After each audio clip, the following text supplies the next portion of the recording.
நான்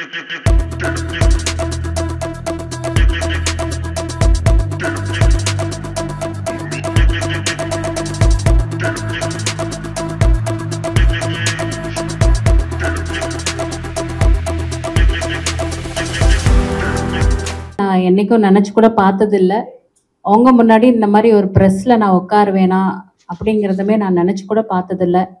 ஸோ ரொம்ப சந்தோஷமா இருக்கு. உங்க எல்லாத்தையும் நான் மீட் பண்றது, இந்த மாதிரி ஒரு நிகழ்வு என் வாழ்க்கையில நடக்குது அப்படிங்கிறது வந்து இந்த பிரபஞ்சம் எனக்கு கொடுத்த ஒரு பிளெஸ்ஸிங்கா நினைக்கிறேன்.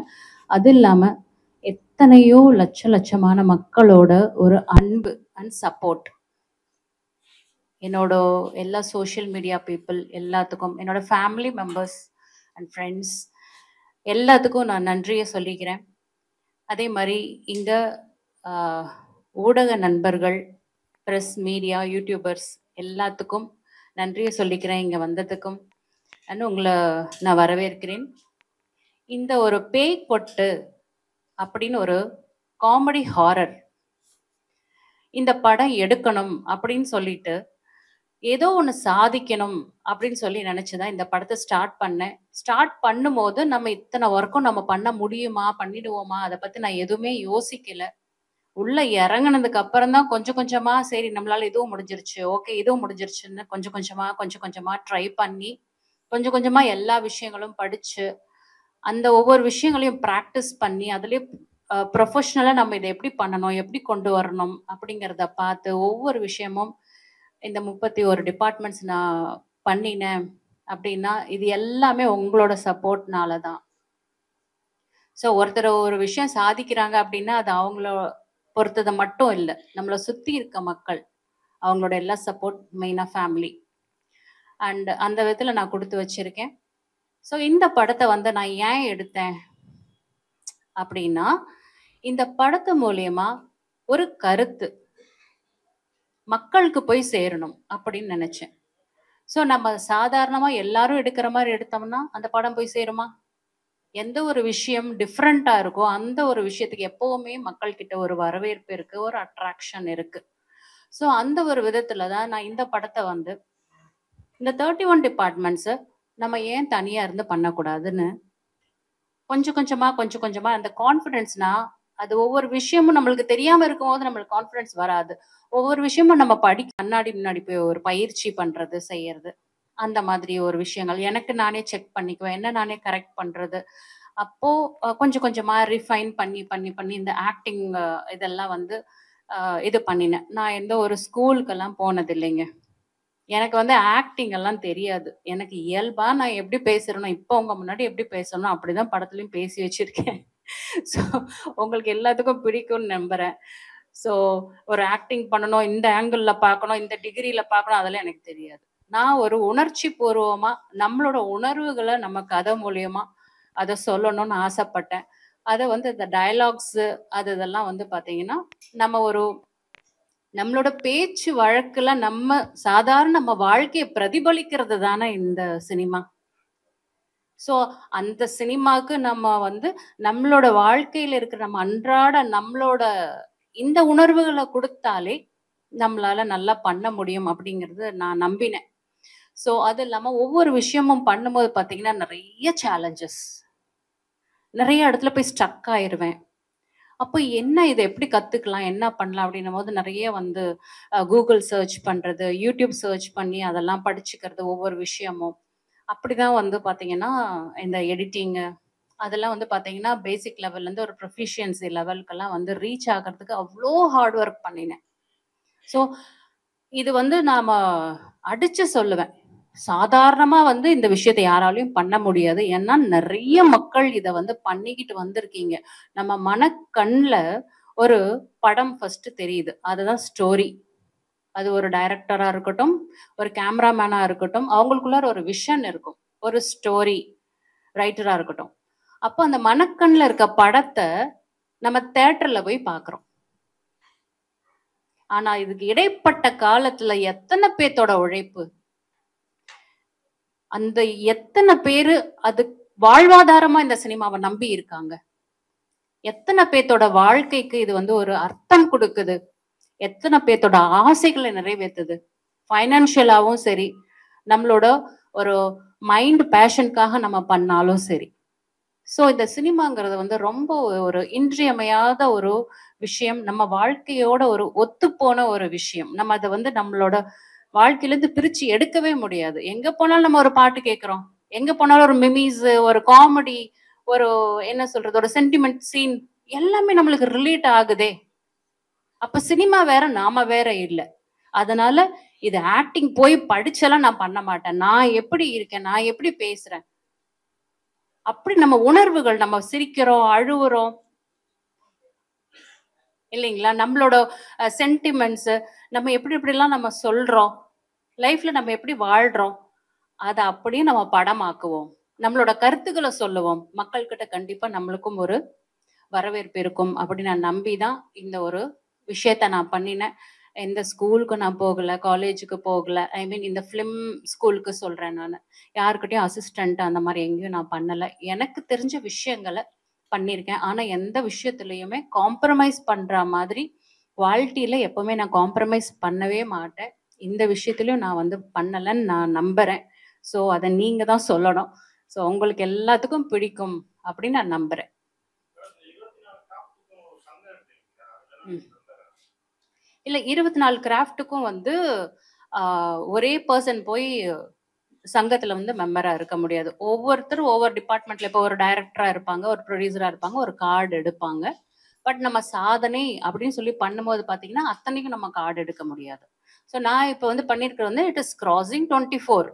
அந்த 31 டிபார்ட்மெண்ட் வந்து பார்த்தீங்கன்னாக்கா, we cannot go in that way. That is what I feel. So இது வந்து ஒரு புதுமையான முயற்சி. அது இல்லாம எல்லா மக்களுக்கும் போய் சேரணும்னா ஒரு டிஃபரெண்ட்டா சொல்லணும். அது வந்து ஒரு காமெடி மூலியமா சொல்லணும். அப்படின்னு நான் வந்து ஆசைப்பட்டு தான் இவங்க தீபா சங்கர் மேடம் அவங்களெல்லாம் வந்து இந்த படத்துல போட்டது. ரொம்ப அருமையா நடிச்சு குடுத்தாங்க. ஸ்ரீஜா ரவி அம்மாவும் அருமையா பண்ணாங்க.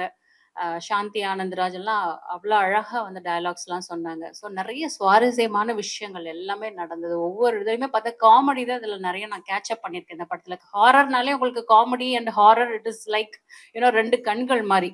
ஒண்ணு இல்லாம ஒண்ணு இருந்ததுன்னா அது யூனோ ஹிட் ஆகாது. ஸோ அதுதான் நான் நம்பினேன்.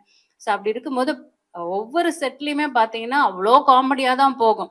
ஒரு நம்ம ஒரு செட்டுக்கு போறோம், போர் அடிக்குது, என்ன கொஞ்சம் டைம் டிராக் ஆகுது, அந்த மாரி எதுவுமே இல்ல. எல்லாருமே சிரிச்சு, சிரிச்சு, சிரிச்சு தான் ஒவ்வொருத்தருக்கும் ஒவ்வொரு ஐடியா தோணும், செய்யும். இப்ப தீபா சங்கர் மேடம்லாம் வந்து பார்த்தீங்கன்னா, நான் வந்து ஒரு கோயம்புத்தூர் ஸ்லாங்ல ஒரு டிஃபரெண்ட்டா வந்து அவங்களுக்கு டயலாக்ஸ் குடுத்திருந்தேன். அவங்க அத படிச்சு பார்த்தாங்க. படிச்சு பார்த்த உடனே, "உஃப்" அப்படின்னாங்க. "ஏன்க்கா என்னாச்சு?" அப்படின்னேன். "ஐயோ! பாப்பா, எனக்கு இதெல்லாம் ஒண்ணுமே மண்டையில ஏறல. எனக்கு இந்த ஸ்லாங்லாம் என்னால பேசவே முடியாது. நான் என் போக்குல பேசிக்கிறேன். என்ன என்ன மாரி பேச விடுவியா?" அப்படின்னாங்க. நான் சொன்னேன், "அக்கா, இங்க இருக்க ஸ்டோரி நீங்க மாத்தாதீங்க. நீங்க ஸ்லாங் நீங்க உங்களோட காரைக்குடி அ அ சேர்ந்தவங்கன்னு நெனைக்கிறேன். I don't know properly.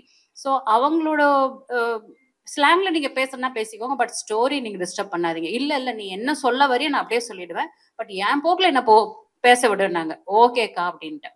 அடிச்சு தள்ளிட்டாங்க. நான் 1 சொன்னா அவங்க 10 சொல்லுவாங்க. டிஃபரெண்ட்டா பண்ணி காமிப்பாங்க. அவங்க சாதாரணமா பேசுறதே வந்து ஒரு என்ன சொல்றது? அவ்வளோ ஒரு எதார்த்தமா சிரிப்பா இருக்கும். அப்போ இந்த படத்துல வந்து பாத்தீங்கன்னா, அது எல்லாம் அவங்க சாதாரணமா பேசும்போதே பாத்தீங்கன்னா, நான் மேக்ஸிமம் ஷூட்ல அப்படிதான் பண்ணியிருக்கேன் என்னோட டைரக்ஷன்ல. நம்ம ஷூட் பண்ணணும்னு சொல்லி பண்ணும்போது பாத்தீங்கன்னா, ஆர்டிஸ்ட்டு அந்த ஒரு கான்ஷியஸ் ஆயிடுறாங்க. என்னோட கேமரா எப்பவுமே ஆன்ல இருக்கும். சப்போஸ் நான் கேமராமேன் வச்சு பண்ணாலும் சரி, இல்ல கேமரா ஒர்க் நானே பண்ணாலும் சரி, ஓகேவா? அவங்கள 10 விதமா நீங்க பண்ணிருவீங்க பண்ணுங்கன்னு சொல்லிடுவேன். ஆ இந்த மாதிரி தான் வேணும்னு சில இது இருக்கும். ஒரு கோட்பாடும் இருக்கும் இல்லையா? ஒவ்வொரு ஸ்கிரிப்ட்டுக்கு. அத நம்ம சேஞ்ச் பண்ண முடியாது. பட் சில பிளேஸஸ்ல we can compromise with the acting skills on slangs and சில இடத்துல நம்ம விட்டு குடுக்க முடியும். அந்த மாரி இருக்கிற பிளேஸஸ்ல நான் என்ன பண்ணுவேன்னா, நீங்க உங்க போக்குல பண்ணுங்க. அப்படின்னு விட்டுர்றது. அப்ப அந்த கேமரா ஆன்லயே இருக்கும்.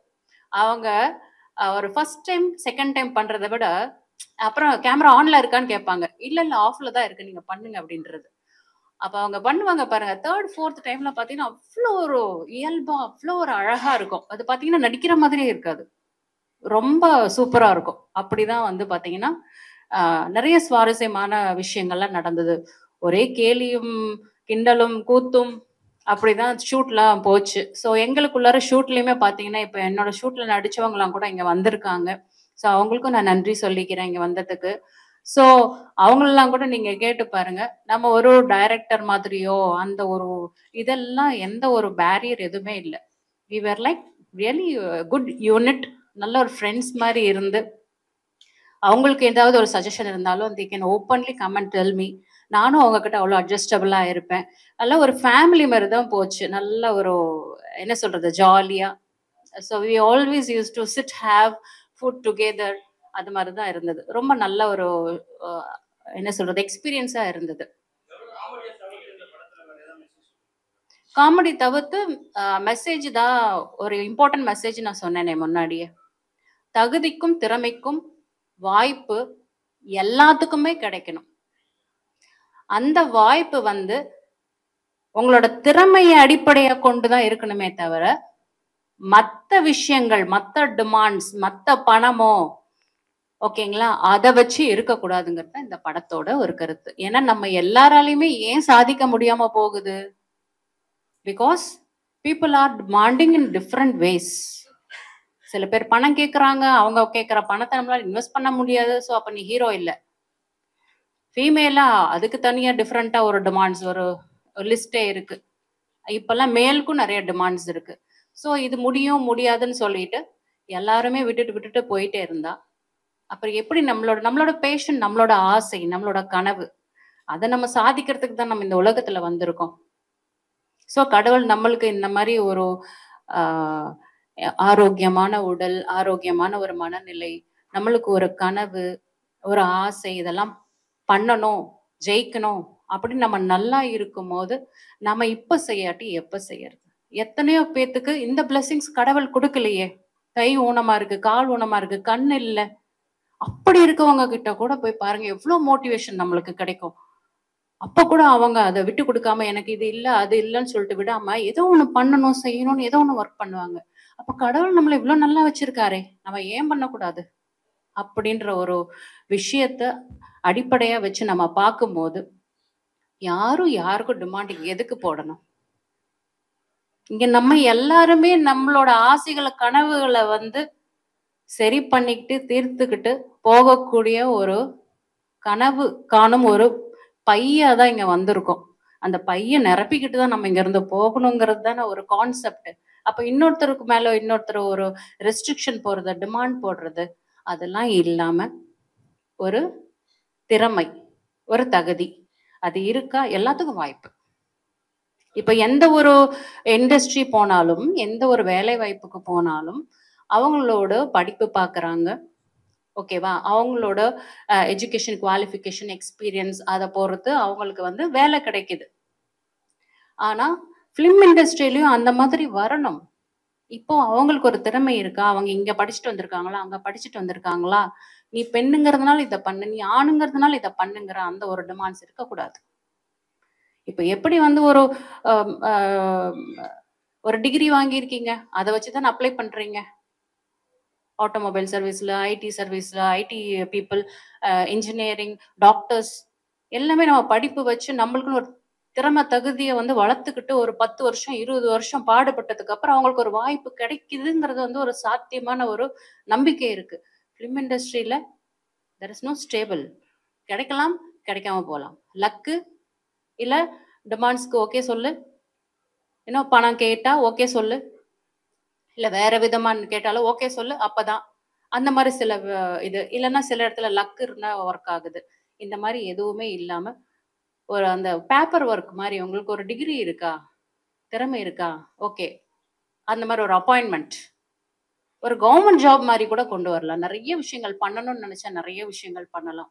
எல்லாம் பெரியவங்கலாம் தான் பார்த்து முடிவு பண்ணணும். நம்ம ஒரு ஆசைய தான் நம்ம சொல்ல முடியும். பேய் கொட்டு. இப்ப பேய் கொட்டுங்கிறது வந்து பார்த்தீங்கன்னா, ஒரு காமெடி அண்ட் ஹாரர். நம்ம படத்திலேயே வந்து 2 ஜோனல் யூஸ் பண்ணியிருக்கோம். ஒண்ணு வந்து காமெடி, ஒண்ணு வந்து ஹாரர். ஸோ ஏன் இது 2 வச்சேன் அப்டின்னா, இது 2க்குமே நல்ல மக்கள்கிட்ட ஒரு வரவேற்பு இருக்கு. இப்ப வந்து குழந்தைங்கள்ல இருந்து பெரியவங்க வரைக்குமே பார்த்தீங்கன்னா, ஒரு சஸ்பென்ஸ் எங்க இருக்கோ, அங்க மைண்ட் நம்மளுக்கு கண்டிப்பா அட்ராக்ட் ஆகும். யாரு வந்து ஓப்பன் டாக்கா என்கிட்ட இது இருக்கு, நான் இது இருக்கு, நான் இப்படி, நான் அப்படின்னு சொன்னாங்கன்னா அவங்க கிட்ட அவ்வளவு நம்மளுக்கு பேசணும்னு தோணாது. But if they have some barrier, if they have something which they hide, அப்போ நம்மளுக்கு ஒரு கியூரியாசிட்டி வரும். அவங்கள பத்தி இன்னும் தெரிஞ்சுக்கணும், அவங்கள பத்தி நம்ம இன்னும் படிக்கணும். அப்போ அதே கான்செப்ட் தான் ஹாரர் அப்படின்னும் போது பார்த்தீங்கன்னா எல்லாத்துக்குமே ஒரு கியூரியாசிட்டி இருக்கு. இப்போ நீங்க ஒவ்வொரு கேட்டகரி எடுத்தாலும் இப்போ வந்து ஃபைட்டு அப்படின்னு எடுத்தீங்கன்னா பெண்கள் அவ்வளோ இன்ட்ரெஸ்டடா பார்க்க மாட்டாங்க. கிரிக்கெட் பார்க்குற அளவு, கிரிக்கெட் வந்து ஜென்ஸ் பார்க்குற அளவுக்கு லேடிஸ் பார்க்க மாட்டாங்க. கரெக்டுங்களா? அந்த மாதிரி ஒவ்வொரு கேட்டகரிக்கும் தனித்தனி பீப்புள் இருக்காங்க. பட் ஹாரருக்கு it's it's a category for all people. எல்லாருக்குமே அந்த ஒரு அட்ராக்ஷன் இருக்கு. Because there is a suspense. கண்டிப்பா தெரிஞ்சிருக்கும் அந்த பேய்க்கு ஏதோ ஒன்று ஆயிருக்கு, செத்து போயிருக்குன்னு தெரியும். ஆனா என்ன காரணம்? ஸோ அதனால அந்த பேய் கொட்டுங்கிறது வந்து பாத்தீங்கன்னாக்க there is always a attraction for comedy also. Comedy அப்படிங்கிறது பார்த்தீங்கன்னா நம்மளோட வாழ்க்கையில நம்ம இன்றியமையாத நம்மளோட ஒரு இமோஷன். நம்ம எத்தனையோ இமோஷன், நம்ம கிட்ட 9 இமோஷன்ஸ் இருக்கு. நவரசங்கள் நிறைந்ததுதான் ஒரு மனுஷன் அப்படின்னு பார்க்கும்போது பார்த்தீங்கன்னா காமெடி தான் ஹையஸ்ட் வைப்ரேஷன். காமெடி வந்து சிரிக்கும் போது உங்களுக்கு பார்த்தா நோய் கூட குணமாகும். நம்ம எல்லாரும் சந்தோஷமா இருக்கணும் தானே தேட்டருக்கு வரோம். அழுவுன்னு யாரும் தேட்டருக்கு வரலையே. என்டர்டெயின்மெண்ட் வேணும் தேட்டருக்கு வரும். ஸோ அந்த காமெடி கொடுக்கணும். So comedy is also a attraction for சில்ட்ரன்ல இருந்து பெரியவங்க வரைக்கும் எல்லாத்துக்குமே இட்ஸ் அ கிரேட் அட்ராக்ஷன். அதனால காமெடி. அப்போ கொட்டுதுங்கிறது இட்ஸ் காமெடி வேர்டு. ஸோ அதை நம்ம கொட்டுது, இவன் என்ன கொட்டிட்டா, இவன் என்ன அடிச்சிட்டான்னா நம்மளுக்கு சிரிப்பு, கொட்டிட்டான்னா கண்டிப்பா சிரிப்பு வரும்ல. So in that way I fixed up these 2 words like பேய், கொட்டு. ஏன்னா இந்த படத்துல வந்து காமெடி எப்படின்னா இந்த பேய் வந்து கொட்டுற மாதிரி இருக்கும், தப்பு செய்யறவங்கள கொட்டுற மாதிரி வரும். ஆனா இது ஒரு காமெடியான வேலை சொல்லியிருக்கேன். அந்த படத்தை பார்க்கும்போது அவங்களுக்கு தெரியும் ஏன் அந்த பேய் கொட்டுதுன்னு. ஒரு பாட்டு, அந்த பாட்டு பாடினா அந்த பேய் கொட்டும். அந்த ட்ரெய்லர் பார்த்தீங்கன்னா உங்களுக்கு புரியும். ஸோ தீபா சங்கர் அக்கா அவங்க வருவாங்க, அவங்க அந்த பாட்டு வந்து பாடுவாங்க, அவங்களுக்கு கொட்டும். அம்மா வீட்டில் இருப்பாங்க, அவங்க பாடுவாங்க, அவங்களுக்கு கொட்டும். இந்த 2 ரோல் சொன்னேன் இல்லையா, அதில் ப்ரெஸ்ல ஒரு பொண்ணு இருப்பா, இன்னொன்று வந்து மியூசிஷியனாக ஒரு பொண்ணு இருப்பா. ஸோ அந்த ப்ரெஸ் பொண்ணு தான் இதை வந்து டிடெக்டிவ் கண்டுபிடிக்கிற மாதிரி வருவா. அந்த பொண்ணு இந்த பாட்டு பாடினா அவளுக்கும் கொட்டு விழும். கடைசியில எல்லாரும் இந்த பாட்டு பாடினா கொட்டு விழுதுன்னு சொல்றாங்களே, கடைசியில எல்லா நியூஸ்ல எல்லாத்துக்குமே போயிடும், எல்லாத்துக்குமே அந்த மாதிரி கொட்டு விழுது அந்த பாட்டு பாடினா. அதனால ஸ்பெசிஃபிக்கா அந்த பாட்டு பாடினா கொட்டு விழுது, இப்படி என்ன அதுக்குள்ள ஒரு புது விஷயம் இருக்கு அப்படின்னு ஒரு கியூரியாசிட்டி. இப்போ அந்த பாட்டு பாடினா கொட்டு விழுது, ஏன் கொட்டு விழுது? அப்ப அந்த ட்ரெய்லர் பார்க்கும் போதே நம்மளுக்கு ஒரு கியூரியாசிட்டி வரும். சரி இது நம்ம என்னன்னு போய் பார்ப்போம். பாட்டு பாடினா எங்க போய் ஒரு கொட்டு விழுமோ, அது பேய் வந்து கொட்டுமா? வை? ஸோ அந்த படத்தை பார்த்தா தான் தெரியும். ஸோ அப்படி வரும்போது ஒரு சஸ்பென்ஸ், இதுல ஒரு சஸ்பென்ஸ். அப்போ நம்ம அங்க அந்த இது ஷூட் பண்ணும்போது எங்களுக்கு அவ்வளோ சிரிப்பு வந்தது. ஒவ்வொரு விஷயமே பார்த்தீங்கன்னா இது காமெடி வச்சு வச்சு தான் நம்ம பண்ணும்போது ஒரு நல்லா இருந்தது. ஸோ நம்ம எந்த ஒரு விஷயத்த நம்ம எப்படி அனுபவிக்கிறோம் அதை கிரியேஷன் பண்ணும்போது அதே ஃபீல் தான் மக்களுக்கு வரும். நம்மளை பத்தி என்ன நினைக்கிறோம் அதுதான் அடுத்தவங்க நம்மளை பத்தி நினைப்பாங்க. இது பேசிக் கான்செப்ட் எல்லாத்துக்குமே தெரியும் இல்லையா?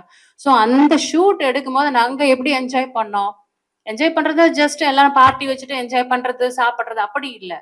அந்த ஷூட்ல அந்த எடுக்கும் போது அந்த பரிமாணத்தை நாங்க ஒரு பேப்பர்ல இருக்க பரிமாணத்தை நாங்க வந்து ஒரு விஷுவலா கொண்டு வர அந்த ஒரு ஸ்ட்ரகிள் இருக்குல்ல, அந்த இதுல நாங்க எப்படி ஃபீல் பண்ணோம். ஸோ அந்த ஃபீல் தான் உங்களுக்கு வருங்கிறது என்னோட நம்பிக்கை. இது மாதிரி டான்சிங்க்கு இருக்கு, இது மாதிரி நீங்க கேட்டிருந்தீங்க சான்ஸே, கேஸ்டிங் முடிஞ்சிருச்சு, பட் டான்சிங்க்கு இருக்கு, டான்ஸ் பண்ணியிருக்கீங்களா? பட் என்னோட ப்ரீவியஸ் மூவில நான் டான்ஸ் பண்ணியிருந்தேன். எஸ் மேம், டான்ஸ் சொல்லி கொடுத்தா பண்ணுவேன் அப்படின்னு சொல்லிட்டு அப்படிதான் இந்த படத்துல நான் கமிட் ஆனது இல்லை. ஸோ சாங் மட்டும் தான் பண்ணியிருக்கேன், சாங்ல ஆக்ட் பண்ணியிருக்கேன். ஷூட்டிங்ல ஃபர்ஸ்ட் டைம் அவங்கள ஷூட்டிங்ல தான் நான் மேம் நேரில் பார்த்தேன். வெரி கைண்ட், அதே டைம்ல ரொம்ப போல்டான லேடியா தான் அவங்கள பார்க்க முடிஞ்சது. எங்களுக்கு மேக்கப் போட்டது, டான்ஸ் கொரியோகிராஃப் பண்ணது, டிஓபியும் அவங்க தான் பண்ணாங்க, கூட எங்க கூட சேர்ந்து டான்ஸும் ஆட வேண்டிய சுச்சுவேஷன். ஒரு 2 டேஸ் ஷூட் நடந்துட்டு இருந்தது. ரொம்ப இன்ட்ரோவாவே இருப்பாங்க. ரொம்ப என்கரேஜா மோட்டிவேஷன் நாங்க மேபி டேக் வாங்கினாலும் மோஸ்ட் ஆஃப் த டான்சர்ஸ்லாம் புதுசா தான் இருந்தாங்க அங்க. ஸோ அவங்களுக்கு டான்ஸ் கற்றுக் கொடுக்கறதுல இருந்து ரொம்ப பொலைட்டா தான் எங்கள்கிட்ட வேலை வாங்கினாங்க. Thanks for the opportunity ma'am. Thank you. அவ்வளோதான். அனைவருக்கும் வணக்கம். என் பேர் வந்து செல்வம். நான் வந்து திருச்சியிலேருந்து வரேன். நிறைய ஷார்ட் ஃபிலிம்லாம் நிறையா பண்ணியிருக்கேன்.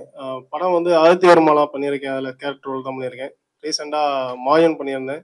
அது மட்டும் இல்லாமல் காடபுரா கலைக்குழு படம் ஃபுல்லாக த்ரூ அவுட்டாக பண்ணியிருக்கேன். நான் ஒவ்வொரு படத்தில் பண்ணலையும் ஒவ்வொரு விதமான அவங்க வேலை வாங்குற விதமாக இருக்கட்டும், அவங்க சொல்லிக் கொடுக்குற விதமாக இருக்கட்டும், ஒவ்வொரு டிஃப்ரெண்டில் இருக்கும். இந்த படத்தில் பேய்கொட்டு படத்தில் வந்து அகோரி கேரக்டர் பண்ணியிருக்கேன். அதுக்கு மேடமுக்கு வந்து ரொம்ப நன்றி வாய்ப்பு கொடுத்ததுக்கு. இதுலயும் வந்து நான் பண்ண 3 படங்களை தாண்டி இந்த படத்துல ஒரு வித்தியாசமான கேரக்டர் பண்ணியிருக்கேன். கண்டிப்பா இது அனைவருக்கும் பிடிக்கும்னு நம்புறேன். மீடியாலாகிய நீங்களும் யூடியூபர்ஸரும் இந்த படத்தை பத்தி நிறைய பேசி இதை வெளியே மக்களிடம் கொண்டு போய் சேர்க்கணும்னு ரொம்ப தாழ்மையோட கேட்டுக்கிறேன். கண்டிப்பா இந்த படம் எல்லாருக்கும் சின்னவங்கல இருந்து பெரியவங்களும் அனைவருக்கும் பிடிக்கும். இந்த ஷூட்டிங் ஸ்பாட்லேயே வந்து வேலை வாங்குறது, திட்டி வேலை வாங்குற விதம் ஒன்று இருக்கும். ஒரு கேரக்டரை அந்த சீனா சொல்லி கொடுத்து அதை அழகா ரொம்ப ஜாலியா வேலை வாங்குறது வந்து ரொம்ப பெரிய விஷயம். மேடம் வந்து ரொம்ப அழகா பண்ணியிருந்தாங்க. டென்ஷனே இல்லாம ரீடேக்கு போனாலும் கோபமே படாம இது இப்படிதான் பண்ணணும்னு சொல்லி ரொம்ப அழகா வேலை வாங்கியிருந்தாங்க. ரொம்ப ரொம்ப நன்றி மேடம். ரொம்ப நன்றி அனைவருக்கும்.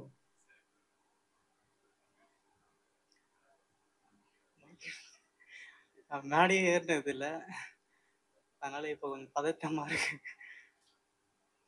நான் வாய்ப்பு தேடின்னு இருந்தேன், அப்போ எனக்கு எதுவும் கிடைக்கல. அப்போ இவங்க தான் மேடம் தான் ஃபஸ்ட்டு சொல்லியிருந்தேன். அவங்க மேடம்லாம் எனக்கு கூப்பிடாத, அக்கான்னு தான் கூப்பிடு அப்படின்னு சொல்லி அவங்க தான் எனக்கு வாய்ப்பு கொடுத்தாங்க. ரொம்ப நன்றிக்கா. ஆக்சுவலாக நான் சொல்லியிருந்தேன் இல்லையா, யார் வந்து இதே ஃபிலிம் இண்டஸ்ட்ரியில் அண்டர்கோ பண்ணிட்டு இருக்கோம் அந்த பிரச்சனைகளை, அவங்க இந்த படத்தில் நடிச்சாக்க அது தத்ரூபமா இருக்கும், அது நடிப்பா இருக்காது, ஒரு இயல்பா வரும்னு அப்படி தேர்ந்தெடுத்தவங்க தான் இவங்க. இந்த படத்துல இன்னும் பெரிய பெரிய ஆர்டிஸ்ட்லாம் நடிச்சிருக்காங்க. அவங்களாம் கொஞ்சம் கொஞ்சம் பிஸி, அதனால இப்போ வர முடியாத சுச்சுவேஷன். கண்டிப்பாக ஆடியோ ஃபங்க்ஷனுக்கு கூப்பிட்டுருவோம். பட் இந்த மாதிரி பீப்புளெலாம் வந்து பார்த்தீங்கன்னா they are already undergoing. So என்னோட படத்தோட அந்த ஸ்கிரிப்டுக்கு வந்து ரெசனேட் ஆச்சு. இவர் வந்து ஆஃபீஸ் பாயாக ஒர்க் பண்ணிட்டு இருந்தாரு. ஸோ அவரோட கஷ்டங்கள்லாம் அவர் என்கிட்ட சொன்னார். ஸோ அந்த கஷ்டம் அவர் இனிமே வந்து படக்கூடாது, அவருக்கு ஒரு லைஃப்ல இனிமே வந்து இது ஒரு லைஃப் சேஞ்சிங்காக இருக்கணும் அப்படிங்கிறதுக்காக இந்த தம்பிக்கு வந்து நான் வாய்ப்பு கொடுத்தேன். ஏன்னா என் படத்துல அந்த ஒரு ரோல் இருந்தது, அந்த மாதிரி அண்டர்கோ பண்ணக்கூடிய ஒரு ஆஃபீஸ் பாய் மாதிரி ஒரு ரோல் இருந்தது. அப்புறம் அவர் வந்து முன்னேறி ஒரு ப்ரெஸ் ரிப்போர்ட்டரா ஆற மாதிரி அதுல கொண்டு வந்திருக்கேன் அதுல. ஸோ இவரோட படத்தோட ரிசனேட் ஆகுது அந்த படத்தோட அவரோட லைஃப்பும். ஸோ அந்த மாதிரி ஒரு தம்பிக்கு வந்து வாய்ப்பு கொடுத்ததுல எனக்கும் ரொம்ப சந்தோஷம். ஸோ இந்த மாதிரி ஒரு ப்ரெஸ் மீட்ல அந்த தம்பிக்கும் இப்போ ஒரு வாய்ப்பு கிடைச்சிருக்கு அப்படின்னு நினைச்சு நான் பிரபஞ்சத்துக்கு நான் நன்றி சொல்றேன். இனிமே இவங்களோட லைஃப்பும் நல்ல ஒரு நிலைமைக்கு வரும் அப்படின்னு நான் நம்புறேன். அதே மாதிரி இவரும் ரொம்ப நல்லா பண்ணியிருந்தாரு, வெளியூர்ல இருந்து வந்து பண்ணியிருந்தாரு. ஸோ இங்க இருக்கவங்களே பார்த்தீங்கன்னாக்கா இங்க போகணும் அங்கே போகணும்னு சொல்லிட்டு சில பேர்லாம் சில ஷூட்ஸ் எல்லாம் வந்து அரிபறி கொடுப்பாங்க. எந்த ப்ரெஷர் டென்ஷனுமே இல்லை. 2 நாள் 3 நாள் 4 நாள்னாலும் சரி தங்கி இருந்து நீட்டா அழகா பொறுமையா அழகா நடிச்சு கொடுத்தாரு. எந்தெந்த எக்ஸ்பிரஷன் எப்படி வேணும், எத்தனை டேக் சொன்னாலும் சரி, எத்தனை இது பண்ணாலும் சரி, அதை முகம் சொல்லிக்காம அந்த ஒரு அழகா எல்லாம் பண்ணி கொடுத்தாங்க. ஸோ அவங்களுக்கு எல்லாத்துக்குமே இவரையும் வந்து ஃபேஸ்புக்ல தான் நான் பார்த்தேன். ஒரு நல்ல ஒரு அருமையான ஒரு டயலாக் இப்ப ஞாபகம் இருக்கா, சொல்ல முடியுமா? அருமையான ஒரு டயலாக், அதை பார்த்து ரொம்ப இம்ப்ரெஸ் ஆனேன் நான். அப்புறம் இவருக்கு நான் அந்த வாய்ப்பு கொடுத்தேன். ஏதோ ஒரு படத்தோட டயலாக், அந்த அந்த இங்கிலீஷ் தெரியாத கிட்ட வந்து தமிழ் பேசலாமா அப்படிங்கிற மாதிரி சம்திங். அது என்ன பேய் படம்?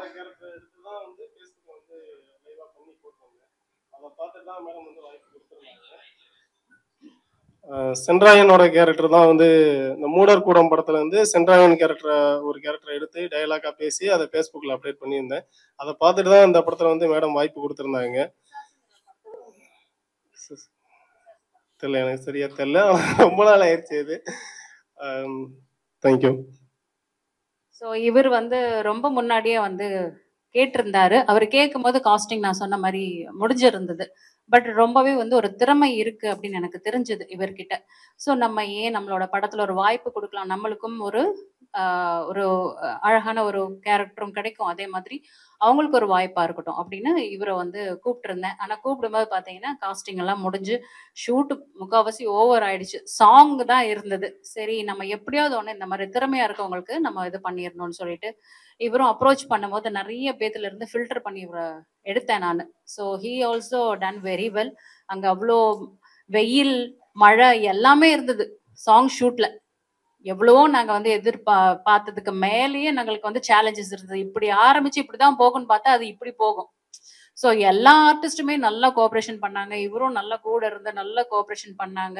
அந்த ஒரு வீட்ல இருக்கிற ஒரு லேடீஸ் கிட்ட நம்ம எப்படி ஒரு பண்பா, அழகா, ஒரு கேரிங்கா இருப்போம். அந்த மாதிரி எது ஒண்ணுனாலும் ஒரு ஹெல்ப் பண்றது, செய்யறது, அதெல்லாம் வந்து ஓடி வந்து ஹெல்ப் பண்றது, செய்யறது. அதே மாரி ஆர்டிஸ்ட்னா அந்தந்த ஆர்டிஸ்ட்டுக்கு உண்டான அந்தந்த கேரக்டர்ஸ் எல்லாமே நம்ம படத்துல இருக்க அத்தன கேரக்டர்ஸ்க்குமே நல்ல ஒரு ரோல் குடுத்துருக்கேன். எல்லாருமே நல்லா பண்ணியிருக்காங்க. அதே மாரி இப்போ இந்த ஒரு அருமையான ஒரு வாய்ப்புல உங்க எல்லாத்தையும் நான் மீட் பண்றதுல எனக்கு ரொம்ப ரொம்ப சந்தோஷம். என்னோட தாழ்மையான வேண்டுகோள் என்ன அப்படின்னா, இவ்ளோ கஷ்டப்பட்டு ஒரு டிபார்ட்மெண்ட் பண்றதே இவ்ளோ கஷ்டம் அப்படின்னும்போது, இந்த 31 டிபார்ட்மெண்ட் பண்றது ரொம்பவே சேலஞ்சஸ்லாம் இது பண்ணி தான் இந்த படத்த வந்து இந்த அளவுக்கு கொண்டு வந்திருக்கோம். நெறைய ஆர்டிஸ்ட் நடிச்சு நல்லா சப்போர்ட் பண்ணி குடுத்துருக்காங்க. ஸோ இந்த லெவலுக்கு கொண்டு வந்ததுக்கு அப்புறம், இது மக்கள் கிட்ட போறது உங்க கையில தான் இருக்கு.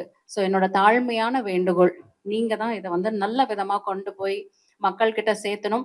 மக்கள் எல்லாருமே இத வந்து இப்பவுமே நல்லா சப்போர்ட் பண்ணிட்டு இருக்காங்க. நீங்களும் நல்லா சப்போர்ட் பண்ணிட்டு இருக்கீங்க. ஸோ உங்க எல்லாத்துக்கும் என்னோட நன்றிகளையும், வாழ்த்துக்களையும், பிளஸ்ஸிங்ஸ் இந்த பிரபஞ்சத்தோட எல்லா அருளும் உங்களுக்கும், உங்களோட ஃபேமிலில இருக்க எல்லாத்துக்குமே கிடைக்கணும். எல்லாரும் நல்லா இருக்கணும். நம்ம எல்லாருமே நம்மளோட ஆசைகளை நிறைவேத்திக் கொண்டு தான் நம்ம இந்த உலகத்த விட்டு போகணுங்கிறது என்னோட ஒரு தாழ்மையான என்னோட வேண்டுகோளும் கூட, என்னோட ஆசையும் கூட. ஸோ இந்த பிரபஞ்சத்த நான் வேண்டிக்கிட்டு என்னோட உரையை முடிவு செய்கிறேன்.